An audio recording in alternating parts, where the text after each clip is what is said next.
You hate ads? I hate ads. You know what I like? Patreon.com/inkdependence keeps this blog ad-free.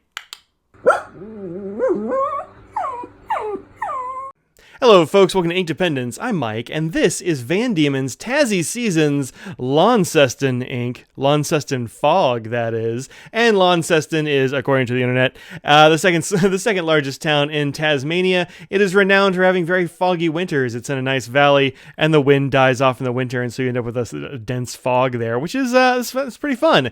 And I said, I need to try out some of these Van Dieman's inks, and Lisa Vanness over at Vanness Pen said, yeah, here, I've got a couple for you. And so this is one I picked, Launceston Fog, and you can see up here it has this sort of ink swatch here, and that's more or less the color of the ink.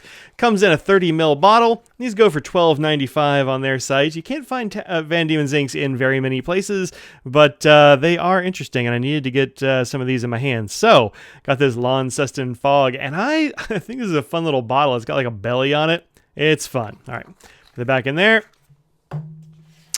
Here's Launceston Fog on my normal 80 grams per square meter Rhodia paper, which it's only kind of okay on this paper, I think. It's kind of better if you give it something to soak into a little bit, and Rhodia paper is very coated, and so you don't get a whole lot of soaking in, and so it can be a bit thin. The ink, I think, in general is a little bit on the wet and thin side, as I say here, and so that means that sometimes the ink pools in the middle of words, and I think that's a neat effect, but it's not the most readable thing. From a smaller nib, this might be a little bit of a problem. So I saw the swatch of this ink, and I said, I need to give this some room to run, and so I put it in my Sailor 1911. This is a Mosaic, one of the older Mosaic pens, which has a music stub. Music stub from Sailor is not 3 tines, it is a mere 2 tines as normal, and but it is sort of curved all the way around the front, so you can write vertically if you want. It's a very nice, smooth, wet nib. And I decided this would probably be a good way to test this Launceston Fog.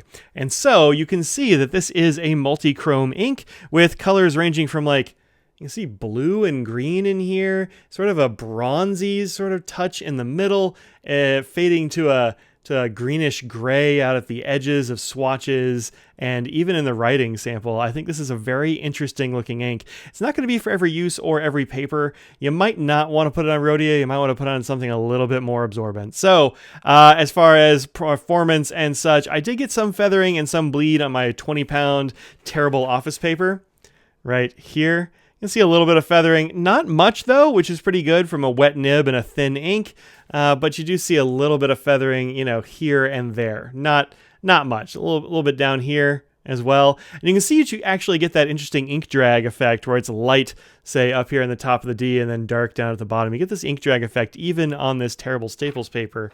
And then on the back, a little bit of bleed through, but again, not very much. This is actually a very well-behaved ink for being as thin and slightly wet as I would say it is. So on the Staples paper, pretty okay. Not great, but pretty okay. I think in maybe a finer nib, this would be kind of interesting on this paper. All right. As far as comments and such, I think it's a light sort of green-gray, and I like the color, but it's going to be a little bit polarizing, and it's not going to be for every use. Is what I mean here. Okay, so let's get our writing, our water test here done. Let's look at our chromatography, and then we can look at it on some different papers. So here's this. I'm not expecting any water resistance at all. You can see I always talk about spilling a cup of coffee and oh no, I got to dab this up. Well, that is exactly what happened here. That was a cup of coffee. Fortunately, it didn't get on this review anyway, but it did wash across a couple of others. So, blot, blot, blot. Let's get this nice and dry.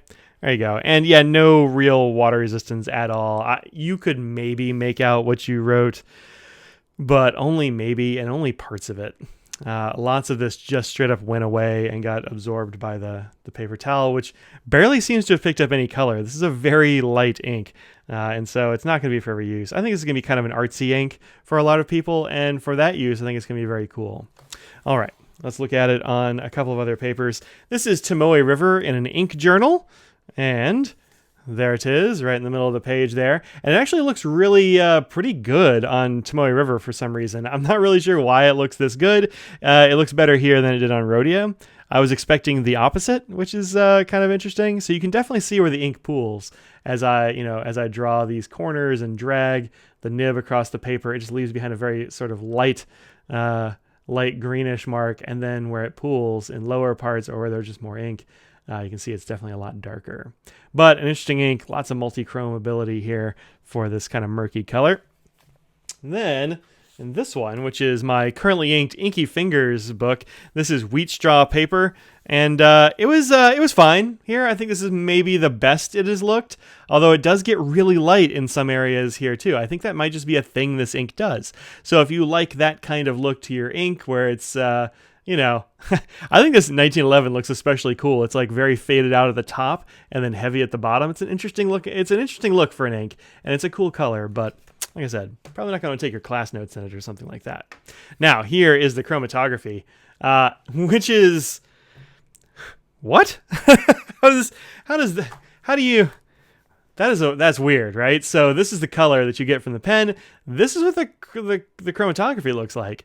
Just nothing left over down here, which is kind of what we saw, and then a bit of pink, which is again what we see here. That's kind of left over is this pink wash, and then up here bright greens and a bright blue. And apparently, if you put all those things together, you end up with this color. Making ink has got to be such a strange endeavor. It's got to be so strange, because who knew that you put those things together and you get kind of like interesting murky green. Okay, so let's look at this next to a bunch of other inks. I don't have anything that's exactly like this, but I'm going to show you some stuff that is kind of close-ish. These are coloring cards, and you can see that it definitely pooled in various areas here, and it was super light out here at the edges, and that made me think, oh man, I'm going to need to put this in a thick nib, and it worked, I think, pretty well on this paper, although it loses some of its character. So there we go. There's that. Here's another one that's a little bit close. This is Troublemaker's Kelp Tea, which is a bit darker, and I haven't used this one yet, but I am looking forward to it. I think it's in the same range. And then similar to that as well is Kala Nostalgia Winter Dawn, which is a nano pigment ink. I picked this up from Jet Pens, and like a lot of the other Kala inks, it is in sort of this sort of like gray-green swampy color for these nostalgia inks. They have a very interesting color range going on there. And then a little bit more green. This is Vinta Serena. I'm going to go with Serena, I suppose, which looks like it's darker in most cases, but it does have some of these same bronzy tones that you pick up in all of these. That's kind of the thing that's tying these together, because I don't really have anything exactly like this. And then there's one that I thought was going to be closer than it is, and that's Three Oysters Doldam.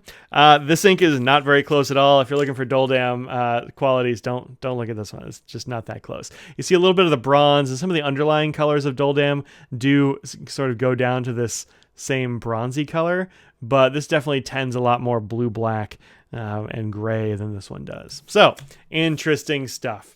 Because when I saw this, I'm like, oh, it's kind of like Doldam-ish. No, it's not, though. All right. So, there you have it. That is Van Dieman's Tassie Seasons Launceston Fog, known for their fog. There's the bottle. Thank you very much again to Vanness Pens for sending this out for review. Let me know what you think of this ink and what you would use it for, or what you have been using it for. And I will see y'all in the next video. Peace out.